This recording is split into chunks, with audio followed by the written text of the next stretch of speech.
Amados irmãos e amigos, que todos tenham uma boa noite na presença de Deus, que a paz de Jesus permaneça no coração de vocês. Como de praxe, nós consideramos as pessoas que estão aqui no culto presencial e aquelas que estão em casa, nos assistindo pelo YouTube ou pelo Facebook. A leitura bíblica que servirá como base para a nossa mensagem será feita na carta de Paulo aos Romanos, capítulo 12, versículos 17 e 18. Romanos 12, 17 e 18. Tema da mensagem: paz acima de tudo, princípio da mansidão.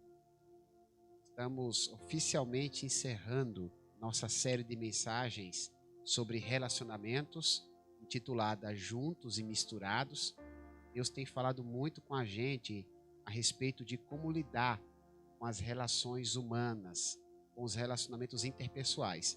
E hoje ouviremos o Senhor nessa passagem da Bíblia, Romanos 12, 16, 17 e 18, na Bíblia Nova Versão Transformadora.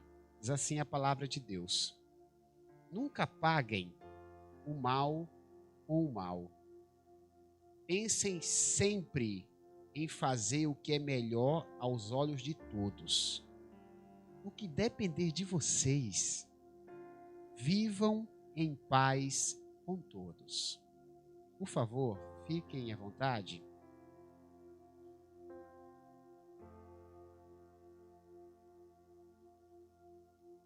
Quem nunca sofreu agressões, calúnias, injúrias, infâmias ou outros tipos de ofensas do gênero?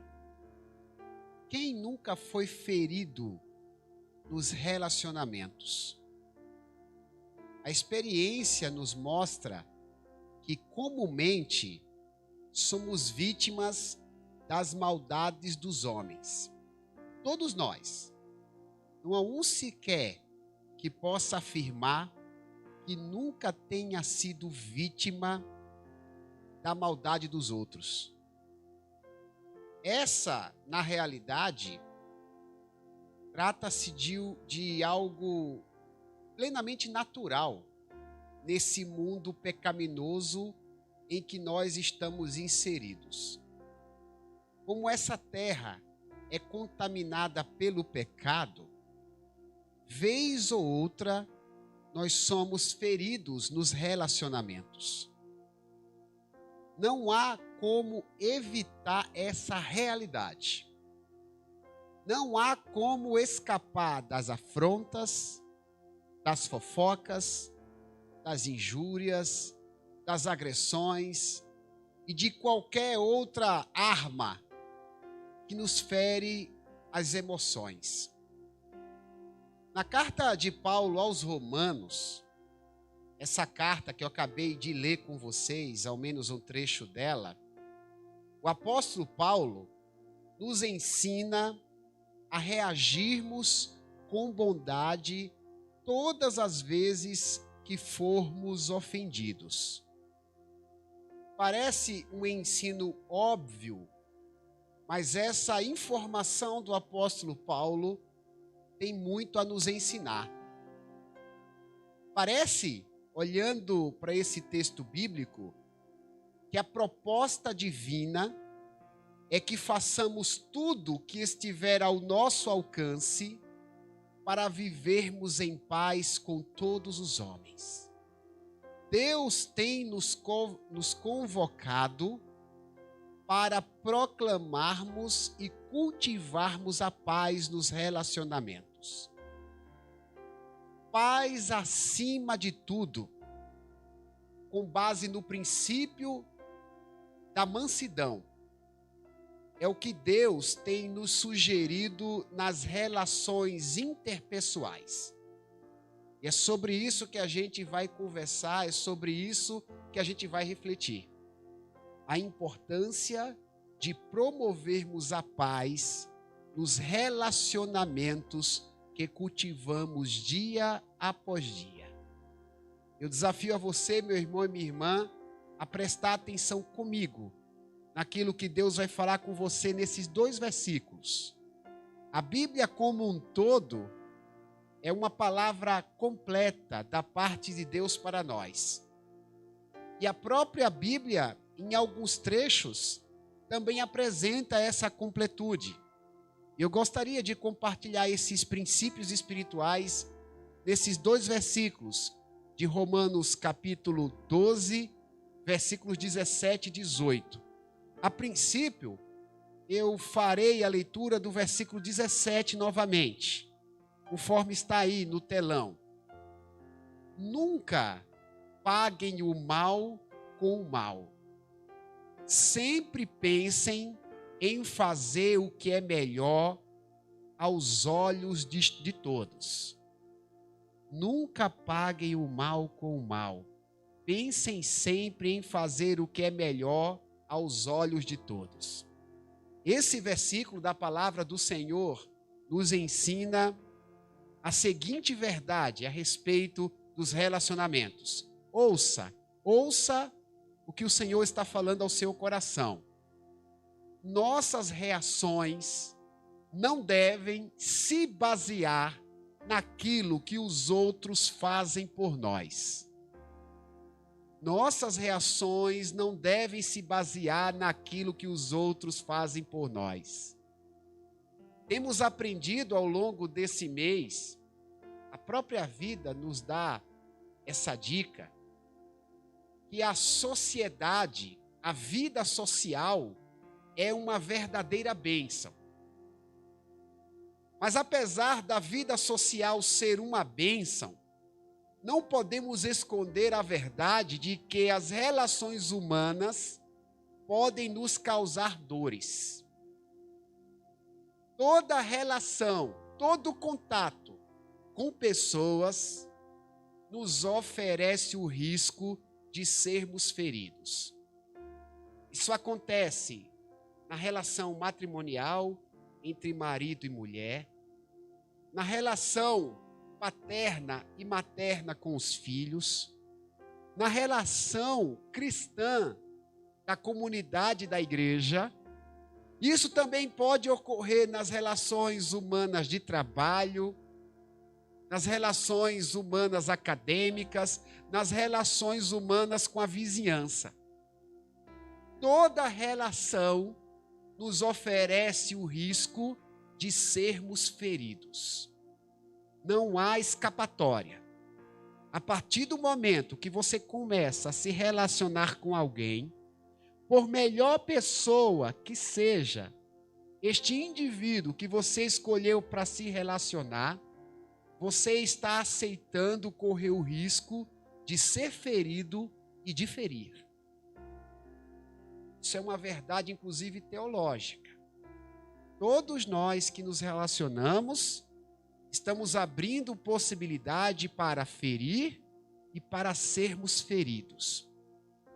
É exatamente por isso que o texto bíblico que eu acabei de ler com vocês, o versículo 17 da carta aos Romanos, capítulo 12, prevê a possibilidade de sermos afligidos pelo mal. O apóstolo Paulo faz questão de dizer: não paguem o mal com o mal. Ele está prevendo a possibilidade do mal nos atingir através dos relacionamentos. A Bíblia é maravilhosa porque a Bíblia não maqueia a verdade.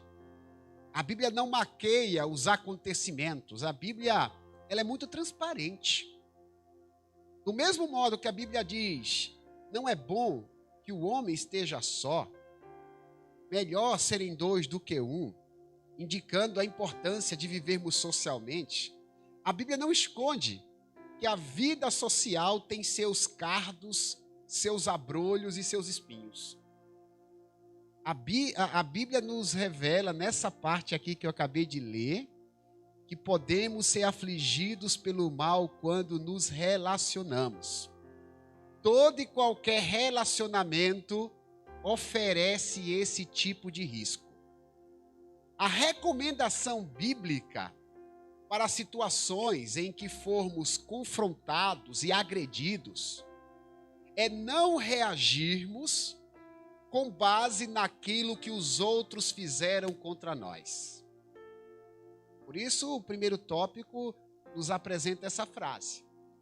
As nossas reações não devem se basear naquilo que os outros fazem por nós.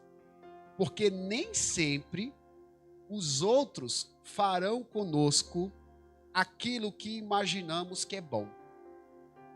Nem sempre as pessoas farão ações benéficas a nosso respeito.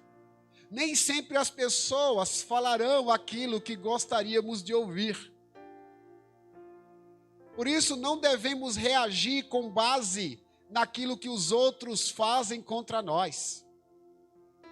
Por piores coisas que as pessoas fazem contra as nossas vidas, por piores frases que elas tenham dito a nosso respeito, jamais devemos agir com revanchismo.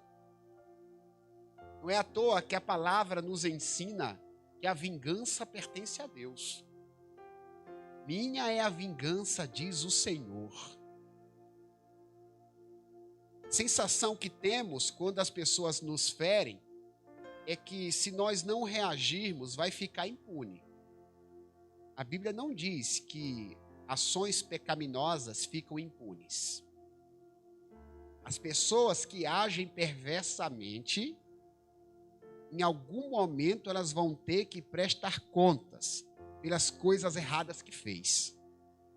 Mas essa sensação de impunidade, muitas vezes faz a gente agir como justiceiros. Faz a gente agir com as próprias mãos. Precisamos lembrar que Deus é soberano e controla todas as coisas. E o próprio Deus, Ele há de agir contra as coisas erradas que fizeram contra nós. Não cabe a nós sermos vingadores.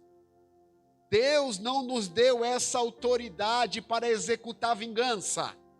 A vingança não é nossa.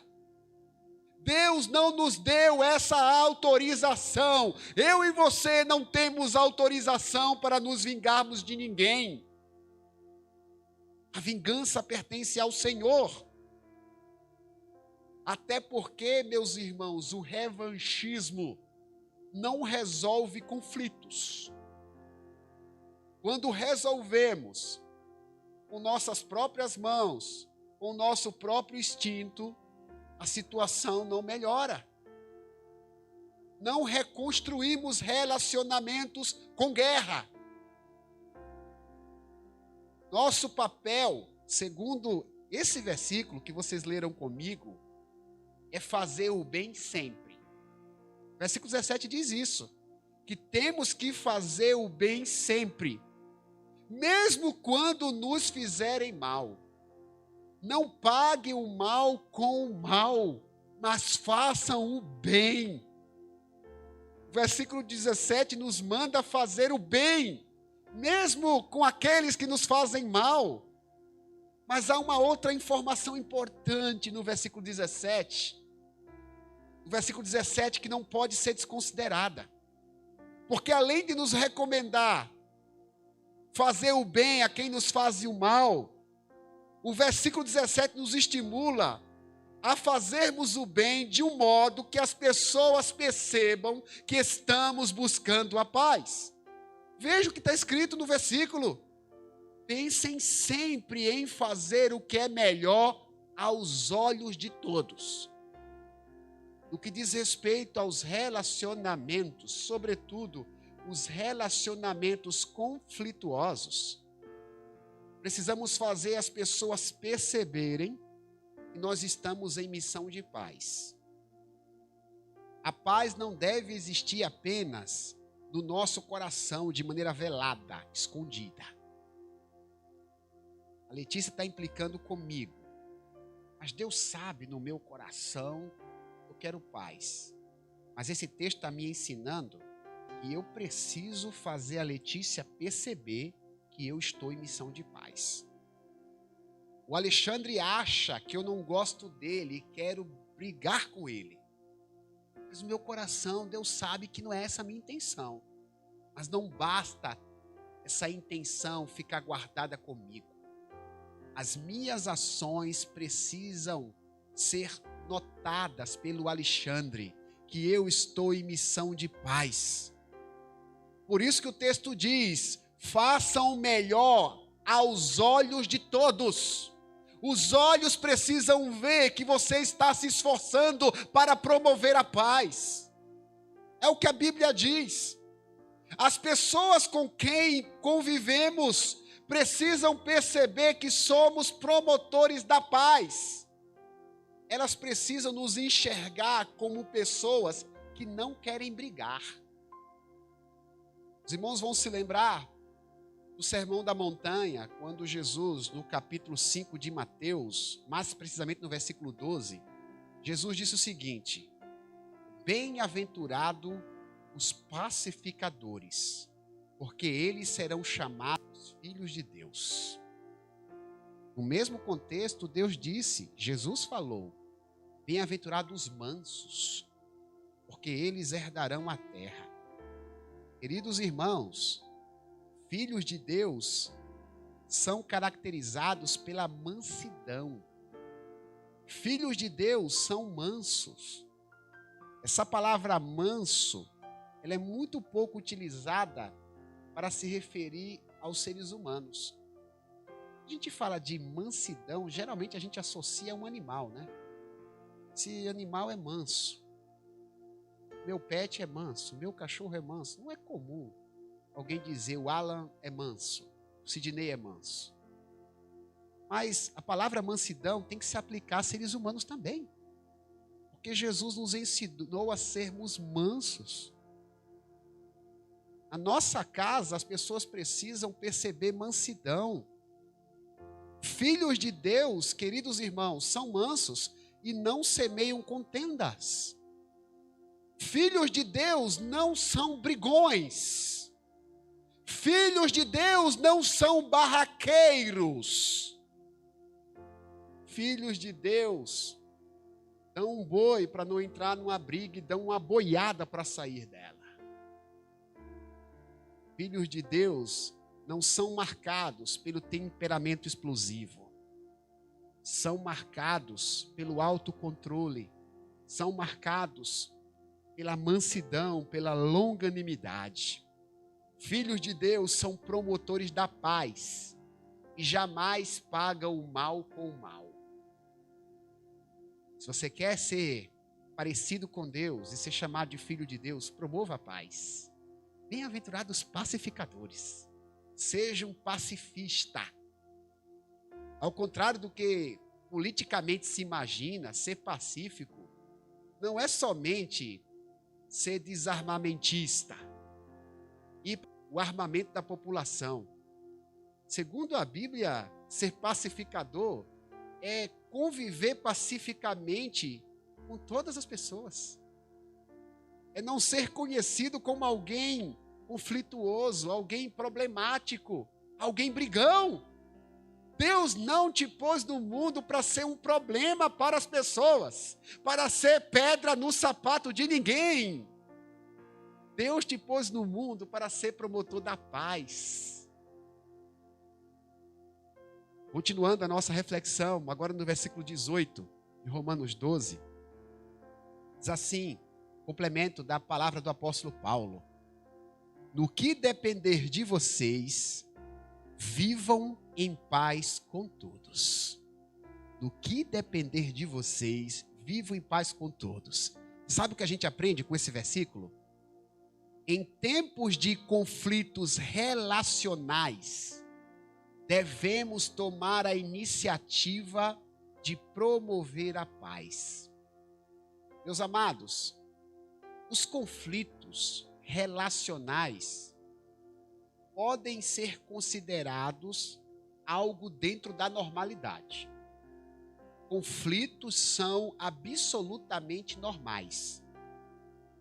Amigos, irmãos de fé, casais e colegas podem enfrentar algum tipo de crise relacional.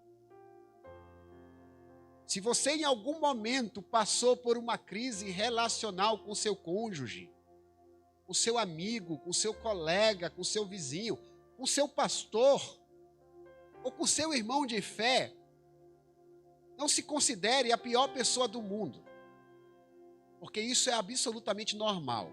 Não que seja bom, mas faz parte da nossa convivência neste mundo pecaminoso. O problema não é a crise. O problema não é o conflito. O problema é não saber resolvê-los. Eu vou repetir, afinal de contas, a repetição é pedagógica. O problema não é a crise. O problema não é o conflito. O problema é não saber resolvê-los. Muita gente passa por crise, passa por conflito, mas não consegue resolvê-los. O teu desafio não é deixar de passar por crise ou conflito. Você vai passar mais cedo ou mais tarde. Por mais pacífico que você seja. O que a Bíblia está nos ensinando é aprendermos a resolvê-los. Esse é o desafio. Como nós podemos resolver uma crise e um conflito relacionais, os quais nós estamos diretamente envolvidos nele?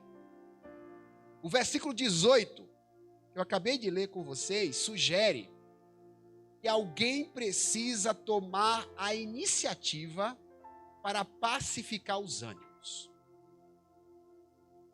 Numa briga, meus irmãos, alguém precisa ser o primeiro a levantar a bandeira branca da paz. Alguém precisa iniciar a pacificação do conflito. É por isso que Paulo fala que, no que depender de nós, devemos viver em paz com todos.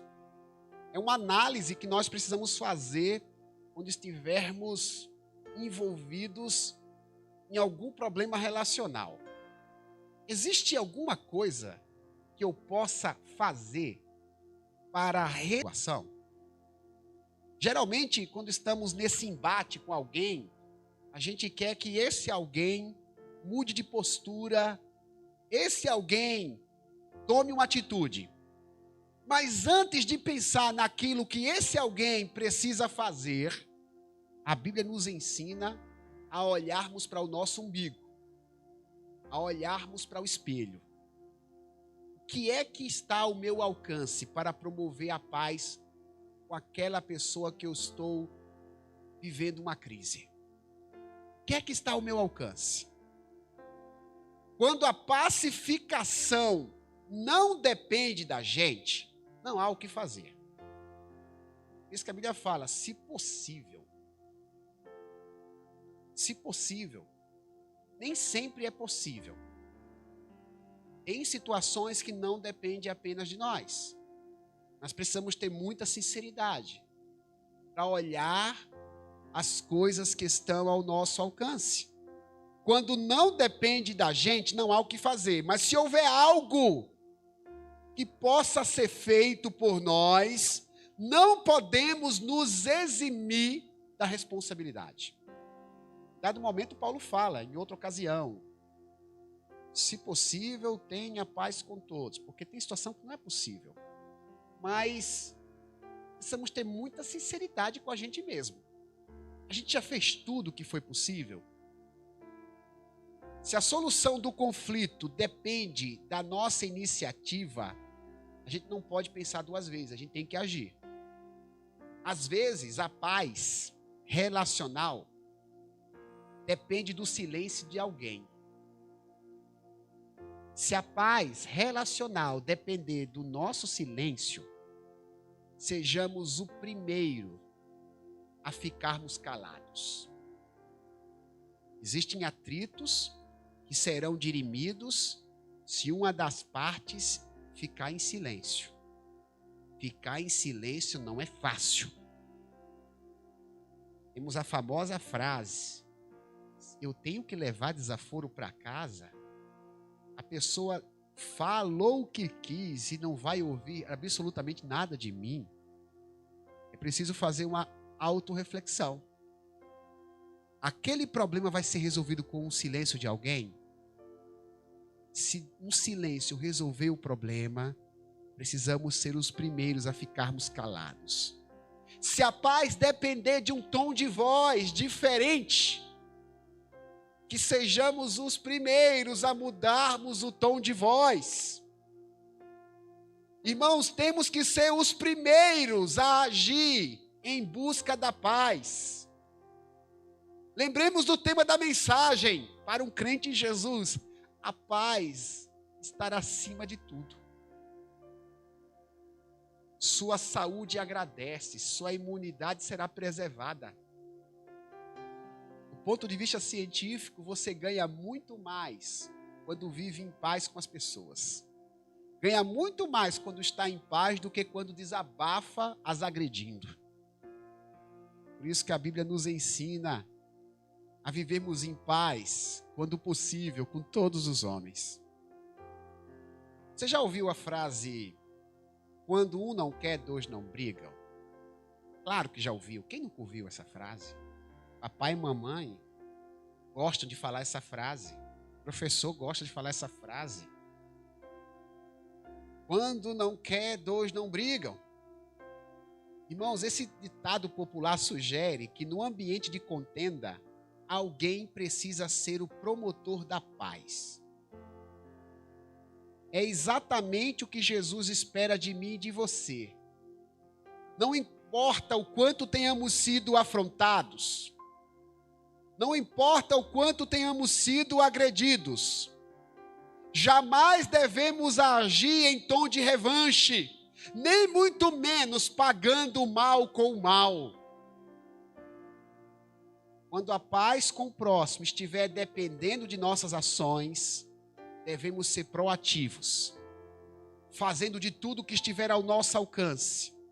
Claro, desde que esteja aprovado por Deus. Nosso limite é a aprovação de Deus. Se faltar algo que possamos fazer, está devidamente autorizado por Deus, devemos fazer em busca da paz. Agindo dessa maneira, da maneira como o Senhor nos orienta, em busca da paz, nós viveremos saudavelmente em família, na igreja, na vizinhança, no trabalho e em todos os lugares. Por favor, fiquem de pé, por gentileza. Eu quero orar com vocês. Os irmãos estão acostumados a nós fazermos uma oração abrangente, logo após o sermão. Nós oramos em tom de meditação por aquilo que o Senhor nos ensinou, porque a mensagem, ela não é apresentada para ficarmos maravilhados, conquanto às vezes nós ficamos mesmos. A mensagem só tem sentido, a palavra só tem sentido quando o objetivo é transformar o ouvinte. A Bíblia não é um livro cujo objetivo é acumular informações de quem a lê, de quem a ouve. O objetivo da Bíblia é transformar as pessoas. Então, toda vez que a gente escuta uma mensagem, é importante a gente fazer uma reflexão, uma meditação, para que Deus possa impetrar em nós a mudança que precisamos sofrer, que precisamos receber da parte do Senhor. Mas, como eu disse, a oração é abrangente. Eu oro pelo propósito da mensagem, eu oro também pelas suas necessidades, porque não é pecado a gente dizer para Deus o que a gente está sentindo, não é pecado a gente desabafar com o Senhor a respeito das nossas lutas, das nossas tristezas. Deus sabe que vez ou outra nós estaremos cambaleando. A vida não é fácil como se pintam. A vida, ela tem suas intempéries, tem seus dissabores. E é diante do Senhor que nós renovamos as nossas energias. É diante do Senhor que nós passamos a acreditar que as coisas melhorarão. Quem não tem a Jesus não tem perspectiva de melhora, porque começa a colocar suas esperanças nos homens, nas coisas, na ciência. nós não colocamos a nossa esperança nos homens, nas coisas ou na ciência. Nossa esperança está no Senhor. E a Bíblia diz que bem-aventurado aquele cuja esperança está no Senhor. Feliz aquele cuja esperança está depositada no Senhor. A esperança depositada no Senhor nos traz segurança, nos traz alento, que por mais que a vida esteja cambaleante, por mais que estejamos enfrentando uma tempestade, a nossa esperança é Jesus, que tem autoridade para resolver todos os problemas. Nós temos Jesus, Ele é a nossa esperança. Ele tudo pode resolver. Ele é criador dos céus e da terra. Basta uma palavra sua e a tempestade se acalma. Ouça a minha oração. Se desejar, ore comigo. Se desejar se ajoelhar, se ajoelhe. Se desejar levantar as mãos, levante. Se desejar colocar as mãos no coração, a coloque. Pai Todo-Poderoso, maravilhoso Deus, em Tua presença nós nos sentimos felizes, porque na presença do Senhor existe abundância de alegria. O que não falta, meu Deus, é a sensação de prazer quando estamos na Tua casa. Por isso, em oração, nós dizemos: quão amáveis, ó Deus, são Teus tabernáculos. A nossa alma se desfalece pelos Teus átrios. Uma coisa pedimos ao Senhor e a buscaremos: que possamos estar na Tua casa todos os dias das nossas vidas, para contemplarmos a beleza do Teu rosto e aprendermos no Teu santo templo. Dito essas coisas, ó Deus, nos debruçamos no ensino da Tua palavra. Estar na Tua presença é maravilhoso e queremos permanecer nela. Mas temos muitos relacionamentos que são cultivados na nossa rotina diária, que precisam ser recauchutados pelo Teu Evangelho. Quantos relacionamentos estão em plena crise, estão diante de conflitos que parecem insuperáveis, mas Tua palavra nos ensina, Deus, verdades preciosas, que precisamos ser pacificadores, que precisamos agir com mansidão. Não queremos ser conhecidos como pessoas briguentas, como semeadores de discórdias. Meu Deus, que nossas ações e nosso comportamento, que nossa maneira de falar, que nossa maneira de agir, façam as pessoas que estão à nossa volta perceberem que estamos em missão de paz, que queremos viver em paz em família, que queremos viver em paz na vizinhança, que queremos viver em paz na igreja, no trabalho, aonde quer que nós andamos. Nos ajude, Senhor, nós precisamos, porque sem o Teu Espírito Santo não podemos fazer nada. Ele é quem produz em nós o fruto da paz, o fruto da mansidão. Aquilo que depender de nós, Senhor, que vivamos em paz com todos, que saiamos daqui prontos, Senhor, prontos para levantar a bandeira branca, pronto para resolver conflitos que dependem das nossas ações. Meu Deus, não queremos viver brigando com ninguém, não queremos viver em contenda com ninguém, Senhor. Queremos viver em paz. Que assim, meu Deus, procedamos. E aproveito, meu Deus, esse clima espiritual para pedir a Tua misericórdia sobre cada um dos Teus filhos, sobre aqueles que ouvem a minha oração, pessoas que estão em casa, talvez doentes, pessoas que estão aqui preocupadas com alguma situação que precisa ser resolvida ao longo da semana, alguém que talvez esteja com a causa na justiça, foi injustiçado pelos homens e precisa da ação divina. alguém que precisa de uma solução na sua família, na sua casa, no seu casamento. Meu Deus, são muitas as demandas, são tantas demandas que se um homem comum fosse resolvê-las, alguma coisa ficaria pendente. Mas nós estamos clamando ao Deus grande, porque grande é o Senhor e muito digno de ser louvado. O Senhor é grande o suficiente para ouvir todas as nossas orações, para atender todas as nossas demandas, para nos abençoar com toda sorte de bênção. Em nome de Jesus nós clamamos com fé, porque o Senhor é a nossa esperança. Meu Deus, quando tudo diz que não, a tua voz nos encoraja. Quando o mundo está desabando, nós lembramos que Jesus é a nossa restauração, é a nossa proteção, é o nosso refúgio, é a nossa fortaleza, é o nosso socorro bem presente na hora da angústia. Abençoe os teus amados, ó Deus, eu te peço, não segundo o nosso mérito, mas segundo a tua rica graça e compaixão, em nome de Jesus, em nome de Jesus, para a glória do Deus Pai, do Deus Filho e do Deus Espírito Santo. Amém, amém, amém. Graças a Deus, louvado seja o nome de Jesus.